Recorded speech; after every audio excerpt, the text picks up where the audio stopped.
ఆనాదిగా అన్ని రంగాల్లో వివక్షతకు గురవుతూ పేదరికంలో మగ్గుతున్న మైనార్టీ వర్గాల హక్కుల సాధన కోసం ఉద్యమించాలని రాష్ట్ర ముస్లిం మైనార్టీ నాయకులు డాక్టర్ షేక్ మహబూబ్ బాషా పిలుపునిచ్చారు.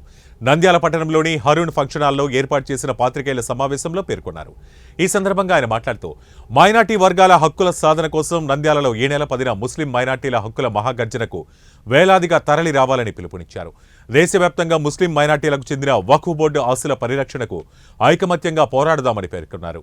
రాష్ట్రంలో వక్ఫ్కు చెందిన సుమారు 66,000 ఎకరాలు ఉన్నా సగం భూ కబ్జాదారుల కబంధ హస్తాల్లో నలిగిపోతున్నాయని ఆవేదన వ్యక్తం చేశారు. కర్నూలు జిల్లాలో సుమారు 30,000 ఎకరాల స్థలాలు ఆక్రమణకు గురైనట్లు తెలుస్తోందని అన్నారు. స్వాతంత్ర్యం వచ్చి 75 ఏళ్లు గడుస్తున్న రాజకీయ పార్టీలు మైనార్టీలను తమ ఓటు బ్యాంకుగా గుర్తించి పబ్బం గడుపుతున్నారని అన్నారు. మైనార్టీలకు కంటితుడుపు చర్యగా ప్రాధాన్యత లేని శాఖలు కేటాయిస్తూ చేతులు దులుపుకుంటున్నారని ఆరోపించారు. ముస్లిం మైనార్టీలు ఎప్పటికైనా మేల్కొని మన హక్కులు సాధించుకోవడానికి ప్రతి ఒక్కరూ ఉద్యమించాలన్నారు. తమ ప్రధాన డిమాండ్లను నెరవేర్చాలని కోరారు. ఆంధ్రప్రదేశ్లో 66,000 ఎకరాలకు పైగా ఉన్న వక్ఫ్ భూములు రక్షించాలని, అన్యాక్రాంతమైన భూములను పరిరక్షణ చేసి పేద ముస్లిం మైనార్టీలకు పంపిణీ చేయాలని, వక్ఫ్ బోర్డుకి చెందిన స్థలాల్లో షాపింగ్ మాల్స్, కాంప్లెక్స్లు నిర్మించి ముస్లిం మైనార్టీలకు లీజుకి ఇవ్వాలన్నారు. ప్రత్యేక ముస్లిం మైనార్టీ కార్పొరేషన్లు పునరుద్ధరించాలని, పేద ముస్లింలకు రుణ సదుపాయం కల్పించాలని, దేశ విదేశీ చదువుల కోసం ఆర్థిక సహాయంతో పాటు స్కాలర్షిప్స్ ఇవ్వాలన్నారు. అలాగే షాదీ ముబారక్, పండుగ తోఫా పథకాలు అందించాలని, ఉర్దూ యూనివర్సిటీలకు నిధులు కేటాయించి అభివృద్ధి చేయాలని, ప్రతి జిల్లాలో వక్ఫ్ బోర్డులను ఏర్పాటు చేయాలన్నారు. కర్నూలులో శిథిలావస్థలో ఉన్న యునానీ కాలేజీకి అభివృద్ధికి నిధులు కేటాయించి భవనాలు నిర్మించాలన్నారు. అన్యాక్రాంతమైన వక్ఫ్ భూములు గుర్తించడానికి గ్రూప్ 1 స్థాయి అధికారిని నియమించి జ్యుడిషియల్ అధికారాలు కల్పించాలని కోరారు. రాజకీయ పార్టీలు ఎంపీ, ఎమ్మెల్యే సీట్ల కేటాయింపులో ప్రాధాన్యత కల్పించాలని పేర్కొన్నారు. అధికార పార్టీలు ముస్లిం మైనార్టీ వర్గాలకు చెందిన నేతలకు ప్రభుత్వంలో ప్రాధాన్యత కలిగిన మంత్రిత్వ శాఖలు కేటాయించాలని కోరారు. ఈ కార్యక్రమంలో పలువురు మైనార్టీ నాయకులు పాల్గొన్నారు. జిఎం గౌస్ గారు అంటే మన మిల్లీ కౌన్సిల్ నంద్యాల జిల్లా అధ్యక్షులు, అదేవిధంగా మన సోదరుడు రియాజ్ డెమోక్రసీ స్టూడెంట్స్ అసోసియేషన్ అధ్యక్షుడు, అదేవిధంగా మన యూనిస్ గారు ఎంహెచ్పిఎస్. అంటే ఇక్కడ ఏమైందంటే ఒక ఎంఆర్పిఎఫే కాకుండా వీళ్ళందరూ ఈరోజు మాతో పాటు సహకరించి ఈ యొక్క గర్జనను మరీ బలోపేతం చేయాలనే ఉద్దేశంతో మాతో పాటు సహకరించి మాతో పాటు చేతులు కలిపారు. మా నినాదమే హాత్ హాత్ మిలాయంగే, కదం కదం బడాయంగే. సో ఇక్కడ నలుగురు హాత్ హాత్ మిలాయేది కాబట్టి ఇలాంటి ఇంకా ఎన్నో ఆర్గనైజేషన్లు ఉంటాయి. దయచేసి మీ ఆర్గనైజేషన్లకు కూడా నేను మీకు ఒక ఆహ్వానిస్తున్నాను. మన అందరం కలిసి పోరాడతాం. ఒక తెలుగు వాళ్ళు, మన బయట వాళ్ళు కొంతమంది చెప్తారు సాయిబులు ఇంటింటికి ఒక జెండా ఎత్తుకొని పోతారని. సో ఇంటింటికి ఒక జెండా పక్కన పెట్టండి. మన పండగ కోసం ఇంటింటికి ఒక జెండా ఎత్తుకుపోతాం, కానీ పోరాటం కోసం మనం అందరూ అన్ని జెండాలు ఒక చోట వస్తేనే ముందర వాళ్ళు భయపడతారు. కాబట్టి ఇలాంటి ఆర్గనైజేషన్లు ఏమన్నా ఉంటే నంద్యాలలో దయచేసి మీకు రిక్వెస్ట్ చేస్తున్నాను. ఇక్కడ ముస్లిం మహాగర్జన ఫిబ్రవరి నెలలో ప్రారంభించి కర్నూలు పట్టణంలో మొట్టమొదటిసారి ఫిబ్రవరి 11వ తారీఖు ముస్లిం మహాగర్జనని కర్నూలులో జరిపాము. మంచి స్పందన వచ్చింది. చాలామంది ముస్లింలు కూడా పాల్గొన్నారు. అదేవిధంగా ఫిబ్రవరి 29వ తారీఖు ఆదోని పట్టణంలో ముస్లిం మహాగర్జన నిర్వహించాము. దానికి కూడా మంచి స్పందన వచ్చింది.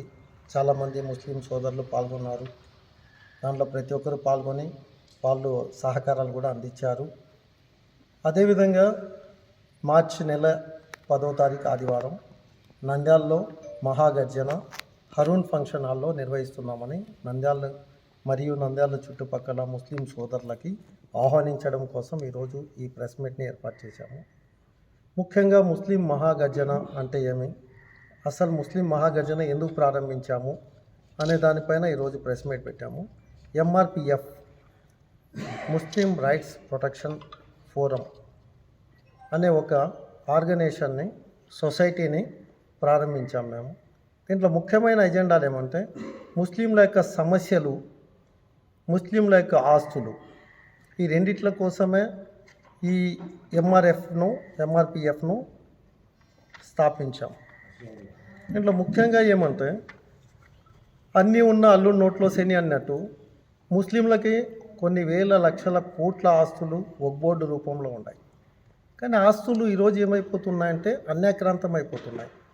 ఏ నాయకుడు వస్తే వాళ్ళ కింద వాళ్ళు, వాళ్ళ బినామీలు, కొంతమంది నాయకులు ఆక్రమించుకుంటున్నారు, కోట్ల రూపాయలకు అమ్మేసుకుంటున్నారు.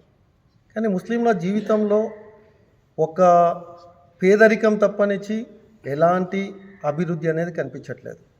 ఎంతోమంది వస్తున్నారు, ఈ గవర్నమెంట్ వస్తుంది, ఇంకో గవర్నమెంట్ వస్తుంది, ఆ గవర్నమెంట్ పోతుంది, కానీ నాయకులు మారుతున్నారు కానీ ముస్లింల జీవితాలు శూన్యంలో మిగిలిపోయినాయి. ఈ మధ్యలో రాజకీయంలో కూడా మనం చూస్తున్నాం, కొన్ని పార్టీలు అక్కడక్కడ ముస్లింలకు కొన్ని సీట్లు ఇచ్చారు, ఇప్పుడు అది కూడా అంతరించిపోయింది. ఒక పార్టీ మొన్న 118 సీట్లు ఇస్తే దాంట్లో ఒక్క మొగాడని ఒక్క ముస్లింకి సీట్ ఇచ్చారు. అంటే ఆ ముస్లిం ఒక్కడు వస్తే ఆయన గెలిస్తే అసెంబ్లీలో ఆయన వాదన 175 మందిలో అసలు వినపడదు. పోనీ ఒకవేళ ఆయన గెలవకపోతే అసలు ముస్లిం గురించి మాట్లాడే మొగోడే లేదు, దిక్కు లేదు అనే పరిస్థితి ఈరోజు నడుస్తుంది. ఒకటి. రెండవది, ముస్లిం పథకాలు కొన్ని ఉన్నాయి. దుల్హన్ పథకం అంటే అమ్మాయిలకి పెళ్లి చేయడం కోసం ప్రభుత్వాలు కొన్ని పథకాలు ఇస్తున్నాయి. ఆ పథకాల్లో ఇప్పుడు దుల్హన్ పథకం అనే ఒక ప్రభుత్వం ఒక పేరు పెడుతుంది, ఇంకో ప్రభుత్వం ఇంకో పేరు పెడుతుంది. బాగుంది, మంచిది.